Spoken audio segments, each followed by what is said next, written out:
Our adventure begins at the gates of a large prison. The Powder Gangers are a group of ex-cons who grew tired of the forced labor that came with their sentence, and through the use of copious amounts of dynamite, were able to overthrow their captors in a violent revolution. We are playing Karl Marx, a socialite from the 19th century, who was famous for his contributions to the political philosophy often called Marxism. In this universe, Marx has found himself on the streets of London.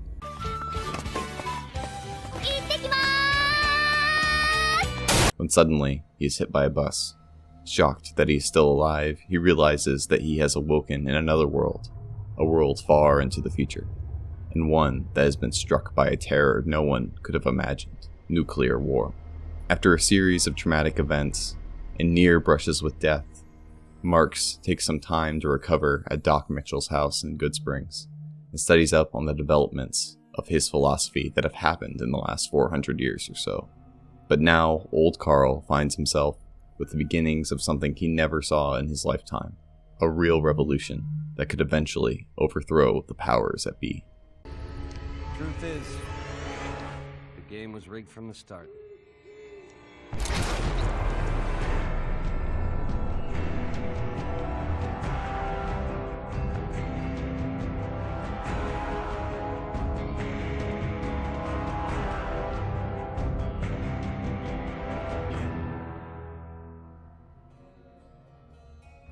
In this transitional state, at the end of one world and the beginning of another, Marx has found an opportunity to bring about the destiny he foretold long ago.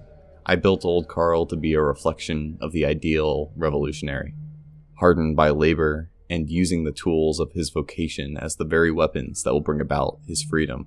For his stats, I dumped charisma and agility and put most of my points into strength and endurance. With my mods, I have access to a few more traits. Of the ones I chose, I made sure to pick the communist-themed one. I made sure to drop off all the cheating gear and selected hardcore mode to start. Where were we? Oh yeah, at the gates of the NCR prison. After negotiating our way in, we begin an investigation into the Powder Gangers. Seeing that they are well organized under Eddie, we are convinced to help them out. First up, we take on some deserters that did not have the guts to stick to the revolution. These freeloaders are taking advantage of the freedoms granted by others, and they hold no place in our new world. We are quickly able to wipe them out, but it's about now that we begin to understand something. So, that's what we do. Rob and blow things up. While the Powder Gangers are definitely justified in their rebellion against the oppression from the NCR, they're turning around and doing the same to others. We run into Joe Cobb at the bar in Goodsprings, and he is very upfront in his disregard for others, and is just interested in what he can siphon from the town. However, we continue to work for the Powder Gangers, as they have one thing that they can hold over the NCR. As the Powder Gangers are a much smaller organization, they may be able to be reformed. Karl is hopeful that he can advise the de facto leader Eddie in the proper way to lead a rebellion that does not crush the common worker, like those that live in Goodsprings, but inspires a revolution that will ripple across the Mojave. It's clear that something's up. Our last task was to look into what has been going on with the local NCR activity and troop movements.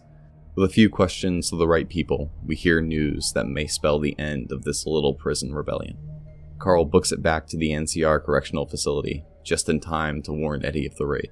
But, timing as it is, it might as well have been too late. Sounds like they're already here. There's no way I'm letting them take me alive. At that moment, NCR's troops stormed the prison walls and closed in on the unprepared gangers that waited within like fish in a barrel. Thinking quick on his feet, Karl ran as fast as he could for the hills. The gangers were not the right faction to back. Pillaging and raiding were in the very bones of the organization. If Karl wanted to bring about real change to the wasteland, he would have to start something organically, and something that would not catch the eyes of the NCR until it was far too late. For now, he would bide his time and wait for the opportunity. At the beginning of playthroughs like this, there is a much grander focus on the role of the individual in society, as opposed to the later portions of Fallout New Vegas, which much more depend on the political choices of the character. Thus, it is of utmost importance to understand a portion of what personal morality means within a Marxist framework. And this is where we run into a strange wall. From everything I read, Marxism has a lot to say about corporate morality. but little to say on the individual level, as it tends to deal with these big picture ideas.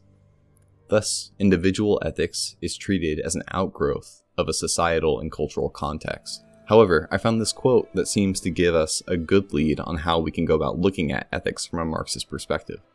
A means can be justified only by its end, but the end, in turn, needs to be justified. From the Marxist point of view, which expresses the historical interests of the proletariat, the end is justified if it leads to increasing the power of man over nature and to the abolition of power of man over man. Leon Trotsky. Trotsky here boils down the motivating factors of ethical actions into two categories: increasing power over nature and the abolition of the power of man over man.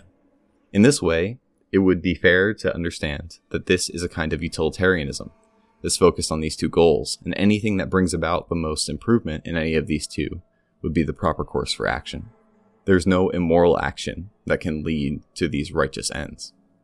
When considering the power of man over nature, it is implied that humanity should be occupied with the continuation of the species and maintaining a wall of defense against the limitations of nature. On the other hand, though, the abolition of the power of man over man, there is a point to organize humanity and to cease oppression. While there's plenty of conversation to be had about what these both mean practically, it gives us plenty to work with when playing this philosophy out. It is also important to add on this note that from a Marxist perspective, human rights don't exist in the way that many of us commonly understand them. While often the implicit assumption is that human rights have some sort of existence independent of any societal structure, Marxism challenges this. In Marxism, human rights are negotiated by the people through their political structures. Thus, a communist or socialist government that represents the interests of the common worker are best fit to advocate for human rights from within this conception of human rights. Licking bullet wounds from the NCR assault on the prison, we return to where we started this journey. We remember our fateful encounter with Joe Cobb. Under our watch, no one is going to take advantage of this town. Cobb revealed that he was nothing less than a parasite on this small farming community. So we approached the one man with the most to gain at the elimination of the powder ganger threat. He is very interested in taking a stand against the raiders that killed his fellow caravanners, enlisting the help of Sunny Smiles and the explosives of Easy Pete, a true revolutionist. We begin the ghost town gunfight. Between the dynamite, baseball bats, and the covering fire, we're able to easily dispatch thinly veiled criminals who were no better than the thieves that they were freed from in the first place. Karl would have liked to stick around, but between rumors of fascists gathering across the Colorado River and the slowly expanding New California Republic, Marx had his work cut out for him. The world would undergo a revolution with or without him, but it's better sooner than later. No need for bombs, when hate will do. Of my many inspirations for this playthrough, near the top is a man who wrote political works under the name J. Posadism. As a follower of Trotsky, he was a standard Marxist, but held onto a few eccentric positions. While there's plenty to say about his belief around communist aliens, his philosophy around nuclear war is particularly of interest to us here. The powers that be have their claws firmly sunken into keeping the status quo, and thus a true revolution is nearly impossible under the current circumstances.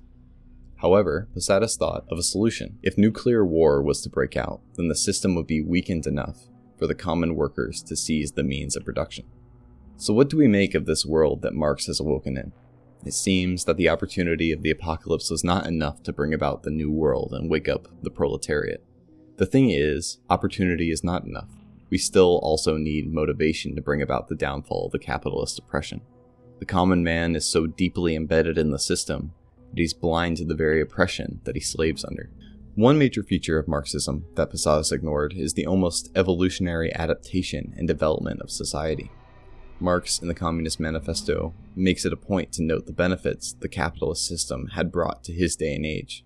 With the incentive of profit, entrepreneurs brought about huge revolutions in everything from agriculture to industry. The critique of capitalism was not blind to its benefits, but that it had outlived its welcome. In Marx's mind, capitalism had run its course, and it had given to the world all it had to offer to humanity. This is what is meant when you hear the famous phrase, seize the means of production. The means are not meant to be destroyed. Marx was no Luddite, but instead wanted to control these tools and point them toward the new world he prophesied. Let's assume, however, that these means of production can also be abstract. The ideas of industrialization and automation could not be wiped out as easily as a factory.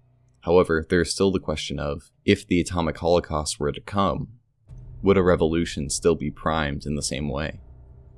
In a certain sense, the apocalypse turns back the clock on civilization, and there could be a case for these antiquated systems like feudal kingdoms, religion, and capitalism to make up lost ground before the revolution was to return. If this is true, then perhaps we're just as far, if not further from the revolution than we were before the bombs. However, despite all of this, we find ourselves in an environment that is not too dissimilar from what Marx saw in his day. Corrupt authorities and men with pockets filled by the blood of the oppressed. Mr. House, the NCR, the followers of the apocalypse, the Brotherhood of Steel, Caesar's Legion, all just a simple pattern that needs to replay with the turning back of the clock. It is inevitable as the rising of the sun. Just sit back and watch the fireworks as we dance to the music of our DNA. I like to think you have enough sense to do the right thing. The rewards for doing so are immense, as are the punishments for not doing so. There are very few examples of the divide between the haves and the have-nots that challenge the wealth disparity of New Vegas.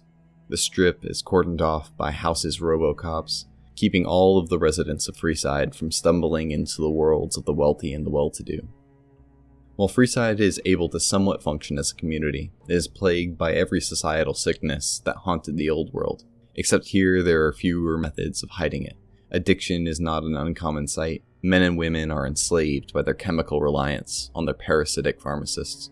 A single casino has buried its roots in the community, stealing from their guests just enough that they can maintain a devoted herd of customers.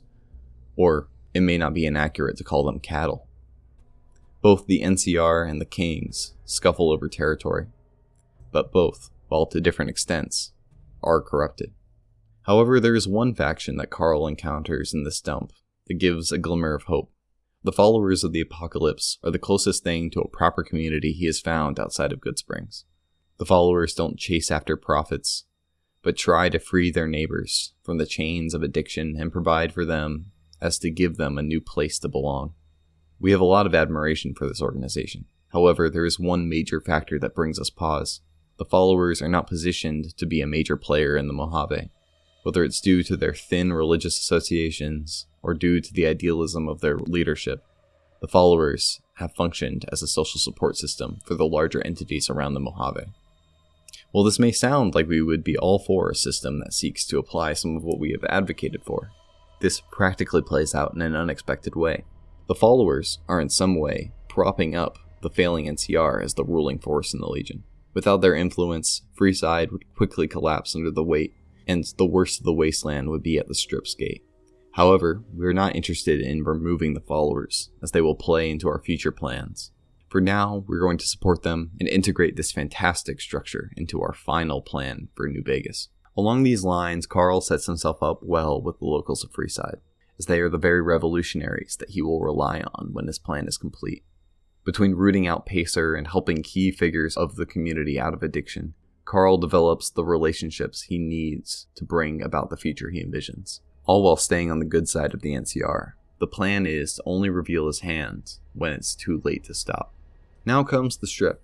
With the help of a little luck and manipulation, Marx is able to steal back from the Atomic Wrangler and pass the insidious credit check needed to enter the center of New Vegas commerce. What in the goddamn? We make a quick pit stop to the Tops Casino to pick up a platinum casino chip, and in the process meet someone who feels like we were fated to meet all along. Yes Man is an odd character. He lacks any moral compass and is a secret weapon ready to go wherever you point him, which is exactly what we need. He gives us crucial information on Mr. House, and we head off to create a significant power vacuum in New Vegas. Even after this fortuitous encounter, we are given an invitation to meet the fascist dictator of the Legion, Caesar, in his camp across the Colorado. Intriguing as this is, we tuck this invitation away for later. Karl considers what he may be able to gain from within the camp. Mr. House takes no time to welcome us into his lavish estate, and we take no time to listen. After using a few computers and quickly scanning our newly acquired platinum chip, we find the old vampire tucked in his coffin. And, as a love letter to Bioshock, we end his career with a few swift swings of the golf club. We install Yes Man as our free agent at the helm of the Lucky 38 and power our new army of Securitrons, activating their hidden primary weapon systems. Last but certainly not least, Yes Man lays out some factions that would not be worth overlooking. With his sights on establishing a presence in the Mojave, Marx begins the long, bloody journey ahead. Lastly, waging war against good people is bad for the soul. This may not seem important to you now, but it's the most important thing I've said. As someone who has a particular interest in religion and the role of tradition in the human experience, I was particularly interested in seeing how Marxism deals with this core piece of anthropology. Marx himself is famous for saying, religion is, quote, the opiate of the masses, unquote.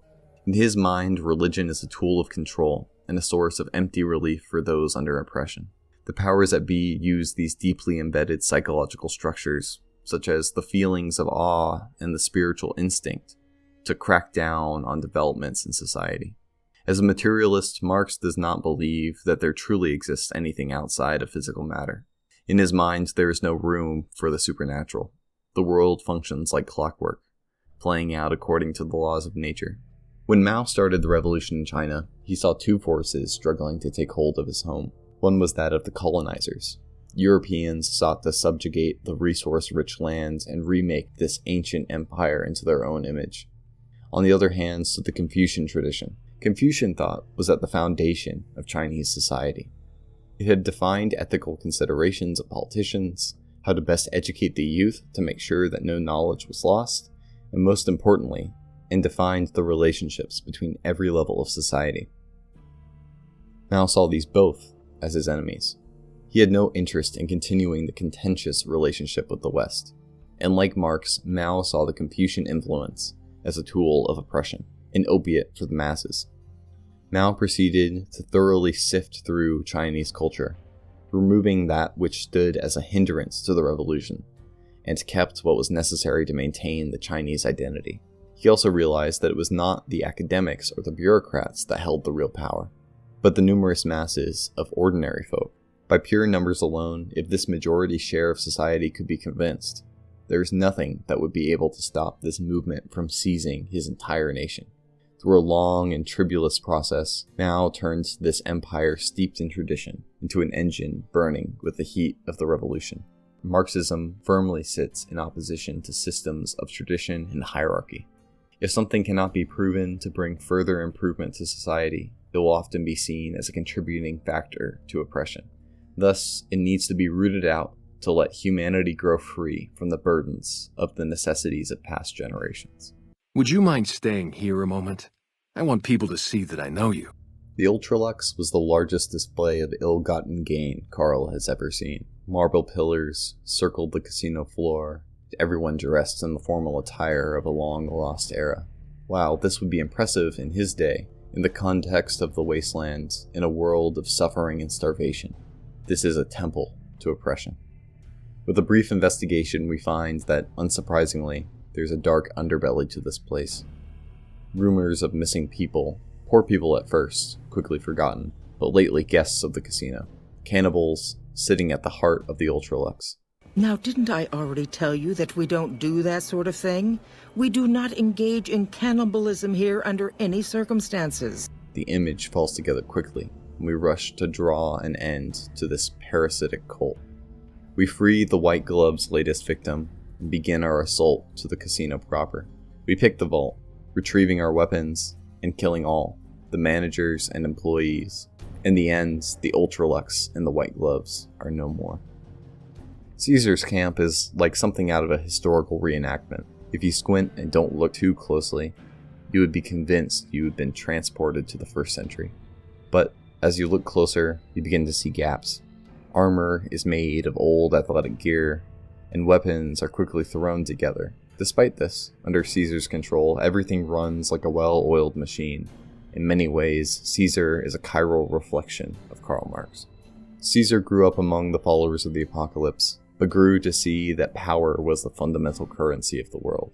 Where Marx saw that the systems of tradition and hierarchy were dead ends, Caesar saw that these systems provided something that the NCR sorely lacked: a structure and strong leadership. Karl does some investigation of the camp and has a prolonged conversation with Caesar about both philosophy and politics, including sharing a particular interest in dialectics. Thesis and antithesis. The Colorado River is my Rubicon. The NCR Council will be eradicated, but the new synthesis will change the Legion as well. However, Karl leaves unbothered. He learns of something that would spell the downfall of Caesar's camp, as Caesar will be struck by attacks of headaches and will not be able to be fit to give orders. With the severity of this medical issue, it won't be long before the common soldier hears of this spot of weakness in their leader, and the camp will splinter over fights for his empty throne. We return to the Mojave with pep in our step. We've run into the Great Khans a few times in our journey, and it's only now that we are welcomed into their camp. The Great Khans are a nomadic people, using the manufacture of drugs as their only stable form of income. After the tragedy at Bitter Springs, they've lived on the defensive, mending their wounds. On the other hand, the Khans are a wild card. They sit on the precipice of supporting the Legion on the false assumption that their freedom will be preserved. In reaction, Karl rallies the support against the Legion from within the Khan camp. Securing their loyal opposition to the Legion, we will send them on a mission doomed to failure. We don't need a joker on the table, too unpredictable, and not worth risking our future plans. I should have you torn apart for speaking like that. But maybe you're right. The glory of the past is an empty dream. It may seem out of character that Marx took up work at the Crimson Caravan. However, they controlled all of the networks that make transportation possible across the Mojave. Without them, New Vegas would quickly fall to the needs of the citizens.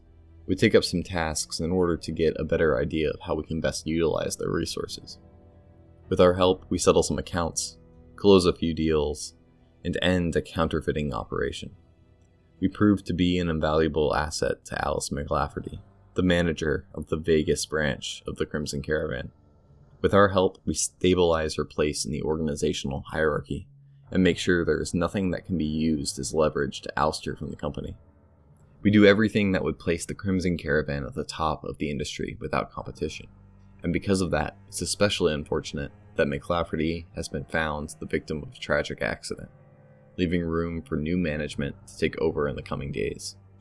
With this, we're about ready to start our march on Hoover Dam. Oh yes, raised in that tradition. And the teaching stuck. I was taught it was my responsibility to bring the torch of knowledge to the waste. One of the most confusing aspects of Marxist philosophy is the concept of dialectic.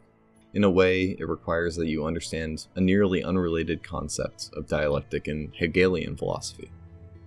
The Hegelian dialectic is a way of understanding how we process philosophical concepts like free will and determinism.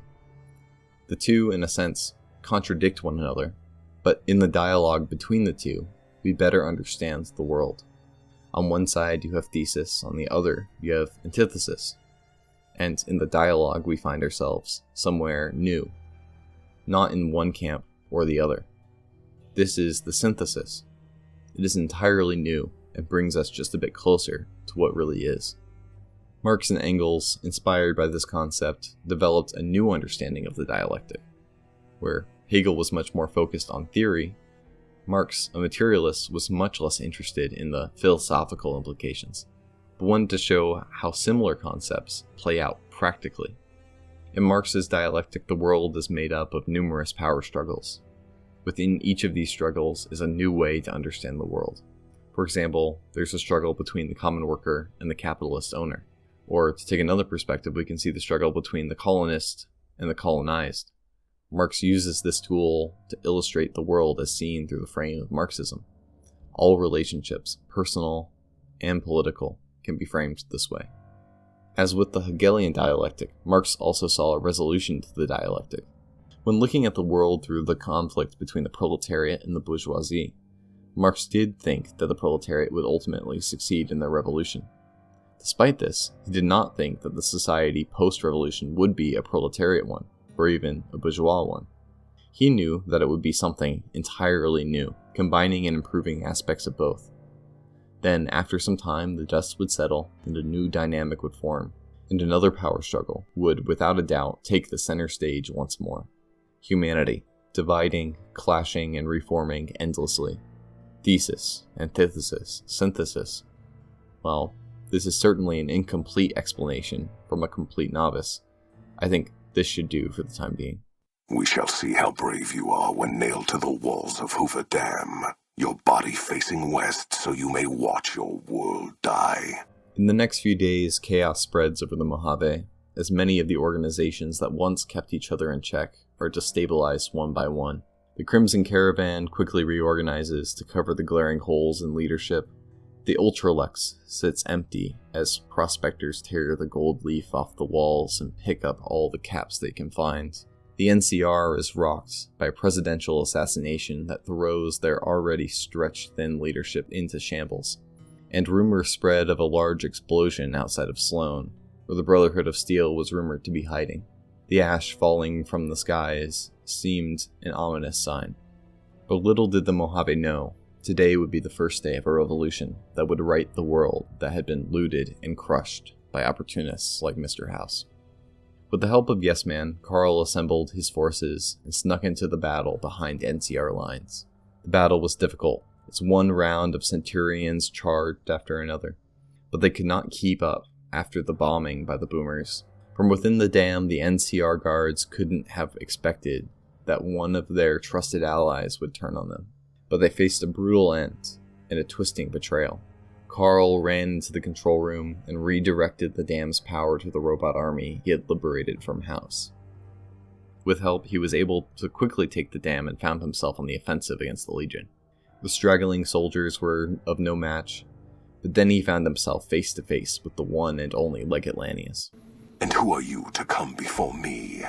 You don't bear the mark of the bear. In an unexpected turn, Marx calls Lanius to stand down and surrender the day. Now, this is not what you may expect, but Karl has a plan. The NCR is weak, and we need all of our forces to quickly wipe them out. With the instability present on the Legion's side, they will never be at this level of strength again. And by the time they are once again ready to invade, a new power under Marx will have taken hold in Vegas, and they'll be crushed like the remnants of a bygone era they are. Karl, impressed with himself, gets one last treat as he confronts General Lee Oliver and decisively gives his first order in the name of the people to wipe out the NCR. We conclude with the help of Yes Man, bringing order to Vegas and creating a revolution that will echo not only through the Mojave, not only through California, but to the world at large. Wherever humanity is to be found, we will bring the revolution. It's been a long tour. All I can think about now is going back home. In these videos, I reserve these last sections to provide some of my thoughts on all these ideas. However, I want to preface some of these thoughts.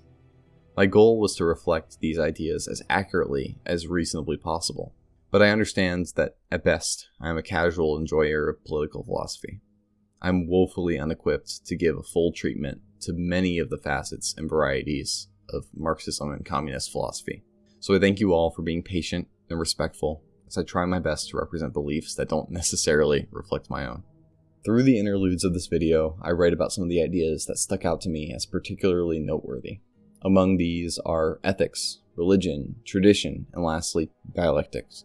For each of these subjects, I will do my best to balance both affirmations and critiques as I go over them in the following sections. When considering Marxism, I was surprised to not find a comprehensive ethical framework. I have often found in my personal experience, Marxists make strong ethical arguments for the problems with oppression. People will point to books like The Jungle by Upton Sinclair as an account of horrific working conditions to evoke a moral outrage against the system that permitted said conditions to exist. However, due to the materialism that sits at the heart of Marx's philosophy, there isn't a place for such moral arguments, even though they would strongly appeal to the pathos. This is one of the difficulties I have reading Marx. I'm not sure what the proper action is. Am I to rise up against my oppressor? In one reading of the manifesto, yes. But in another reading, It is inevitable, so why should I bother?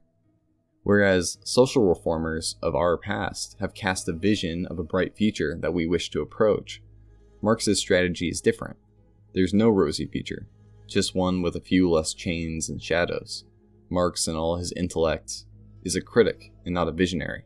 It seems as if he knows that the future will be nearly as dark as today, but it is destined to be less so. It's important to note again that this is not an argument, but a set of reactions. One can weaponize critique against anything, as anyone outside will have a bone to pick. Some will hate country X because they are too traditional, where some will hate country X because it is not traditional enough. This may spell the end of country X, but it lays little foundation for anything to take its place. Righteous anger is not enough to build a nation, but I have trouble finding little else in Marx. Marx rightfully found a lot of brokenness in the religious and traditional structures around him. Religious corruption is, and was, not uncommon. I've heard countless stories of abuse from those in authority claiming some form of divine appointment. Pastors who use underhanded tactics to trick the masses into joining their cult of personality, false miracles, the abuse of children, and presidential speeches given from the pulpit. And this is just the Christian examples that come to mind, not to mention the countless scandals that other religions have fallen under. There was a common meme from my childhood, where someone would point to the several instances of communism implemented in a country, and the subsequent disaster as countless people lost their lives for one reason or another, from violent attacks to widespread famine. And the response of the Marxists would be to say that it was not real communism. To be honest, I empathize. As someone who would find myself in the religious camp, I say the same thing. In the same way, that isn't real communism, because it doesn't usher in a new era of humanity. I look at religious abuse as a failure of the instance, not the idea. An example of broken, corrupt, and evil people taking advantage of a good thing. I won't stay too long on this point, but my understanding of religion seems to be quite different from the implicit assumptions that show up in the Marxist critique. I would define religion as a set of practices for the purpose of centering one's attention into a particular place. And in this way, we all have our religions. Maybe in your childhood, you sat in front of the television on a Saturday morning, waiting for the cartoons to start with a bowl of Captain Crunch in hand. Or maybe you tune into your favorite streamer to get your daily news. We all have our religious structures. Real choice comes in where we direct this attention to. In regards to my treatment of China and how Confucianism has fallen out of favor, it's important to note that this has been changing in recent years. In this article by Han Chung, there are two main reasons that have been put forward for the resurgence of these more traditional systems along with official government support. For one, Confucian beliefs connect the China of today with the history of China. Marxism treats cultural context and history as a haunting specter that feels nigh inescapable. However, with the revolution, there is an attempt to place a new first year on the calendar. Before the revolution, China had a significant amount of philosophy and history to draw on as a people. But when the old was rooted out, the new generation of people in China were left with little identity that could draw them together. The other reason for this change is as a way to counter the rampant corruption in the Chinese government. As I alluded to previously, Marxism tends to avoid questions of ethics. It is no surprise to the Marxists that those in places of power will lord it over others. Confucianism, though, seems to fit this role very well, as it places a heavy emphasis on ethics and moral responsibility on those in positions of authority. Built into the structure is the implicit assumption that everyone has a duty to those below them and above them in the hierarchy. And to those at the top of the social ladder, the concept of ancestor worship or veneration makes it so there is no one that sits above everyone else. Each gives their respect to those above and cares for those below. In many ways, this readaptation of Confucianism in China reminds me of another recent phenomenon that I've taken note of. I've heard many stories lately of atheist or agnostic parents who have decided to send their kids to church. The reasoning I've heard is very much in the same vein as was stated before. These parents had a difficulty finding a way to instill the very ethical structure that they themselves had been instilled by when they were in church. Even though they struggle with the physical truth claims of religious traditions, they recognize the unique benefits that no other system has provided. This is a vast oversight that I see in Marxism. I was almost entirely unfamiliar with the concept of dialectics before I started this project, and I was pleasantly surprised. However, I think my mind relates much more to the Hegelian conception as opposed to Marx's. Dialectics gives us an understanding that often issues are not simply black and white, right and wrong. In processing the differences between the two sides, we find out what is common, and even in the differences, we find what is true in both. This is where I have trouble with understanding Marx. He will set up the proletariat and the bourgeoisie as a dialectic, but it's not clear to me how this is ever resolved. And I will be willing to accept that this may be due to my own ignorance. Although with this, I see that Marx points to power struggles as the fundamental conflict, but that's just not how I see the world. There is an enchantment to the world beyond the bland gray of power struggle. It gives a flattening effect onto all that it is applied. While it makes it easy to digest, it loses all resolution. I revel in the human complexity. How one searches for forgiveness, the drama of an escape from addiction, the search for beauty in a wasteland, the color of life, an ideal, a star to reach to the heavens for. That's what I want. But I feel abandoned by Marx, as he hands me an economics textbook and tells me that if I really understood this, I could see the world as it really is, predict the next president, and every rebellion ahead. I don't have enough faith for that. To everyone, I want to thank you for watching, especially to you Marxists. I know that it isn't easy to see a novice butcher your beliefs and critique them. Thank you for your amazing patience. I want to thank my wife for supporting me through these projects, and my lefty friends for unknowingly helping me through this project. Please leave a comment below to let me know what you think. To close, I'll read a passage from Orthodoxy by G.K. Chesterton. It was this passage that seemed to kick me out of a long season of nihilism. And it stands a foil in contrast to Marx's project. In my mind, Chesterton here resolves the dialectic in my mind, and has pushed me forward onto the next considerations. Men have tried to revolutionize from a transitive to an intransitive verb. The Jacobin could tell you not only the system he would rebel against, but, what was more important, the system he would not rebel against, the system he would trust. But the new rebel is a skeptic, and will not entirely trust anything. He has no loyalty, therefore he can never be really a revolutionist. And the fact that he doubts everything really gets in his way when he wants to denounce anything. For all denunciation implies a moral doctrine of some kind, and the modern revolutionist doubts not only the institution he denounces, but the doctrine by which he denounces it. Thus, he writes one book complaining that the imperial oppression insults the purity of women, and then he writes another book about the sex problem, in which he insults it himself. He curses the Sultan because Christian girls lose their virginity, and then curses Mrs. Grundy because they keep it. As a politician, he will cry out that war is a waste of life, and then as a philosopher, that all life is a waste of time. A Russian pessimist will denounce a policeman for killing a peasant, and then prove by the highest philosophical principles that the peasant ought to have killed himself. A man denounces marriage as a lie, and then denounces aristocratic profligates for treating it as a lie. He calls a flag a bauble, and then blames the oppressors of Poland or Ireland because they take away that bauble.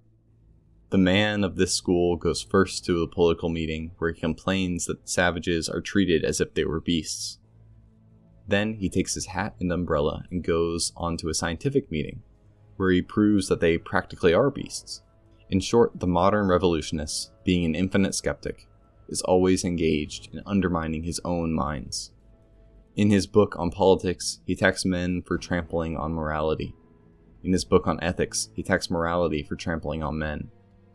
Therefore, the modern man in revolt has become practically useless for all purposes of revolt. By rebelling against everything, he has lost his right to rebel against anything. Gilbert Keith Chesterton.